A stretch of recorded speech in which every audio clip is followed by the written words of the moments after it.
Praise the Lord. 1 ശമൂവേൽ പുസ്തകം 10-ാം അധ്യായം 1 മുതൽ 27 വരെയുള്ള തിരുവചനങ്ങൾ. അപ്പോൾ ശമൂവേൽ തൈലപാത്രം എടുത്ത് അവന്റെ തലയിൽ ഒഴിച്ച് അവനെ ചുംബിച്ചു പറഞ്ഞത്, യഹോവ തന്റെ അവകാശത്തിന് പ്രഭുവായി നിന്നെ അഭിഷേകം ചെയ്തിരിക്കുന്നു. നീ ഇന്ന് എന്നെ പിരിഞ്ഞു പോകുമ്പോൾ ബെന്യാമിന്റെ അതിരിങ്കലെ സെൽസഗിൽ രാഹേലിന്റെ കല്ലറയ്ക്കരികെ വെച്ച് രണ്ടാളെ കാണും. നീ അന്വേഷിപ്പാൻ പുറപ്പെട്ടു പോന്ന കഴുതകളെ കണ്ടുകിട്ടിയിരിക്കുന്നു. നിന്റെ അപ്പൻ കഴുതയെക്കുറിച്ചുള്ള ചിന്ത വിട്ടു. എൻ്റെ മകനു വേണ്ടി ഞാൻ എന്തു ചെയ്യേണ്ടു എന്ന് പറഞ്ഞ നിങ്ങളെക്കുറിച്ച് വിഷാദിച്ചിരിക്കുന്നു എന്ന് അവർ നിന്നോട് പറയും.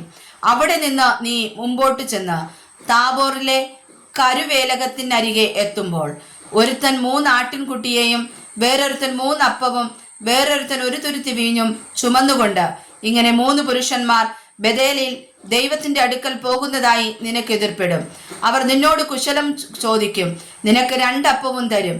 നീ അത് അവരുടെ കയ്യിൽ നിന്ന് വാങ്ങിക്കൊള്ളേണം. അതിനുശേഷം നീ ഫെലിസ്ത്യരുടെ പട്ടാളമുള്ള ദൈവഗിരിക്കെത്തും. അവിടെ പട്ടണത്തിൽ കടക്കുമ്പോൾ മുമ്പിൽ വീണ തപ്പ്, കുഴൽ, കിന്നരം എന്നിവയോട് കൂടെ പൂജാഗിരിയിൽ നിന്ന് ഇറങ്ങി വരുന്ന ഒരു പ്രവാചക ഗണത്തെ കാണും. അവർ പ്രവചിച്ചു കൊണ്ടിരിക്കും. യഹോവയുടെ ആത്മാവ് ശക്തിയോടെ നിന്റെ മേൽ വന്നിട്ട് നീയും അവരോടുകൂടെ പ്രവചിക്കുകയും ആൾ മാറിയതുപോലെ ആയിത്തീരുകയും ചെയ്യും. ഈ അടയാളങ്ങൾ നിനക്ക് സംഭവിക്കുമ്പോൾ യുക്തമെന്ന് തോന്നുന്നത് ചെയ്യുക. ദൈവം നിന്നോട് കൂടെയുണ്ട്. എന്നാൽ നീ എനിക്ക് മുമ്പേ ഗിൽഗാലിലേക്ക് പോകണം. ഹോമയാഗങ്ങളും സമാധാനയാഗങ്ങളും കഴിപ്പാൻ ഞാൻ നിന്റെ അടുക്കൽ വരും.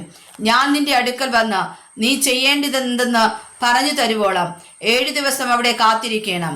ഇങ്ങനെ അവൻ ശമൂവേലിനെ വിട്ടുപിരിഞ്ഞപ്പോൾ ദൈവം അവന് വേറൊരു ഹൃദയം കൊടുത്തു. ആ അടയാളങ്ങളെല്ലാം അന്ന് തന്നെ സംഭവിച്ചു. അവർ അവിടെ ഗിരിയിങ്കൽ എത്തിയപ്പോൾ ഒരു പ്രവാചക ഗണമിത അവനെതിരെ വരുന്നു. ദൈവത്തിന്റെ ആത്മാവ് ശക്തിയോടെ അവന്റെ മേൽ വന്നു. അവൻ അവരുടെ ഇടയിൽ പ്രവചിച്ചു. അവനെ മുമ്പേ അറിഞ്ഞവരൊക്കെയും അവൻ പ്രവാചകന്മാരുടെ കൂട്ടത്തിൽ പ്രവചിക്കുന്നത് കണ്ടപ്പോൾ കീഷിന്റെ മകൻ എന്തു സംഭവിച്ചു? ശൗലും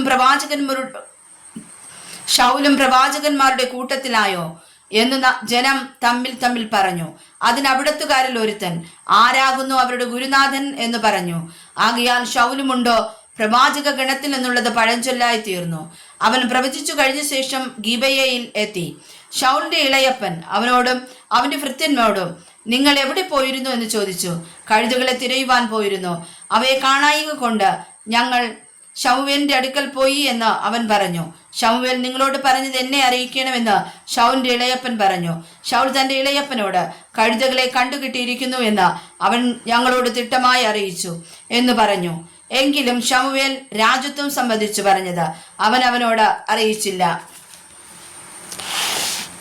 അനന്തരം ശമൂവേൽ ജനത്തെ മിസ്പായിൽ യഹോവയുടെ സന്നിധിയിൽ വിളിച്ചുകൂട്ടി ഇസ്രായേൽ മക്കളോട് പറഞ്ഞതെന്തെന്നാൽ, ഇസ്രായേലിന്റെ ദൈവമായ യഹോവ ഇപ്രകാരം അരുളി ചെയ്യുന്നു, ഞാൻ ഇസ്രായേലിനെ മിസ്രയീമിൽ നിന്ന് കൊണ്ടുവന്ന് മിസ്രയീമ്യരുടെ കയ്യിൽ നിന്നും നിങ്ങളെ ഉപദ്രവിച്ച സകല രാജ്യക്കാരുടെയും കയ്യിൽ നിന്നും നിങ്ങളെ വിടുവിച്ചു. നിങ്ങളോ സകല അനർത്ഥങ്ങളിൽ നിന്നും കഷ്ടങ്ങളിൽ നിന്നും നിങ്ങളെ രക്ഷിച്ച നിങ്ങളുടെ ദൈവത്തെ ഇന്ന് ത്യജിച്ചു. ഞങ്ങൾക്കൊരു രാജാവിനെ നിയമിച്ചു തരണമെന്ന് അവനോട് പറഞ്ഞിരിക്കുന്നു. ആകയാൽ നിങ്ങൾ ഇപ്പോൾ ഗോത്രമായും സഹസ്രമായും യഹോവയുടെ സന്നിധിയിൽ നിൽപ്പിൻ. അങ്ങനെ ശമൂവേൽ ഇസ്രായേൽ ഗോത്രങ്ങളെല്ലാം അടുത്തു വരുമാറാക്കി. ബെന്യാമിൻ ഗോത്രത്തിന് ചീട്ടു വീണു.